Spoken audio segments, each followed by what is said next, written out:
एक तालाब में कम्बोग्रीव नामक एक कछुआ रहता था। उसी तालाब में 2 हंस तैरने के लिए उतरते थे। हंस बहुत हंसमुख और मिलनसार थे। कछुए और उनमें दोस्ती होते देर न लगी। हंसों को कछुए का धीमे धीमे चलना और उसका भोलापन बहुत अच्छा लगा। हंस बहुत ज्ञानी भी थे।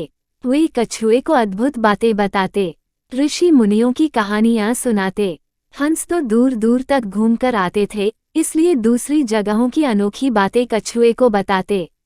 कछुआ मंत्रमुग्धा होकर उनकी बातें सुनता। बाकी तो सब ठीक था, पर कछुए को बीच में टोका टाकी करने की बहुत आदत थी। अपने सज्जन स्वभाव के कारण हंस उसकी इस आदत का बुरा नहीं मानते थे। उन तीनों की घनिष्ठता बती गई। दिन गुजरते गए। एक बार बड़े जोर का सूखा पड़ा। बरसात के मौसम में भी एक बूंद पानी नहीं बरसा। उस तालाब का पानी सूखने लगा।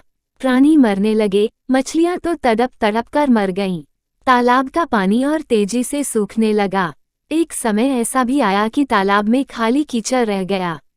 कछुआ बड़े संकट में पड़ गया। जीवन मरण का प्रश्न खड़ा हो गया। वहीं पड़ा रहता तो कछुए का अंत निश्चित था।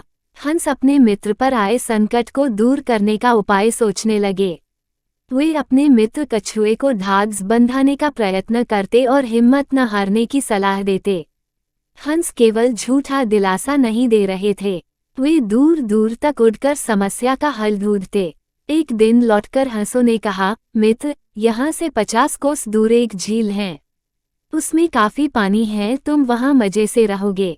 कछुआ रोनी आवाज में बोला, 50 कोस?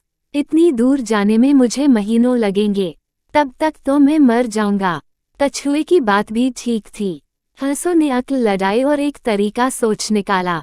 वे एक लकड़ी उठाकर लाए और बोले, मित्र, हम दोनों अपनी चोंच में इस लकड़ी के सिरे पकड़कर एक साथ उड़ेंगे। तुम इस लकड़ी को बीच में से मुंह से थामे रहना। इस प्रकार हम उस झील तक तुम्हें पहुंचा देंगे। उसके बाद तुम्हें कोई चिंता नहीं रहेगी। उन्होंने चेतावनी दी, पर याद रखना, उड़ान के दौरान अपना मुंह न खोलना, वरना गिर पड़ोगे। कछुए ने हामी में सिर हिलाया। बस, लकड़ी पकड़कर हंस उड़ चले। उनके बीच में लकड़ी मुंह दाबे कछुआ। वे एक कस्बे के ऊपर से उड़ रहे थे कि नीचे खड़े लोगों ने आकाश में अद्भुत नजारा देखा। सब एक दूसरे को ऊपर आकाश का दृश्य दिखाने लगे। लोग दौड़ दौड़कर अपने छज्जों पर निकल आए। कुछ अपने मकानों की छतों की ओर दौड़े। बच्चे, बूढ़े, औरतें व जवान सब ऊपर देखने लगे। खूब शोर मचा। कछुए की नजर नीचे उन लोगों पर पड़ी। उसे आश्चर्य हुआ कि उन्हें इतने लोग देख रहे हैं। वो अपने मित्रों की चेतावनी भूल गया और चिल्लाया, देखो, कितने लोग हमें देख रहे हैं। मुंह के खुलते ही वह नीचे गिर पड़ा। नीचे उसकी हड्डी पसली का भी पता नहीं लगा।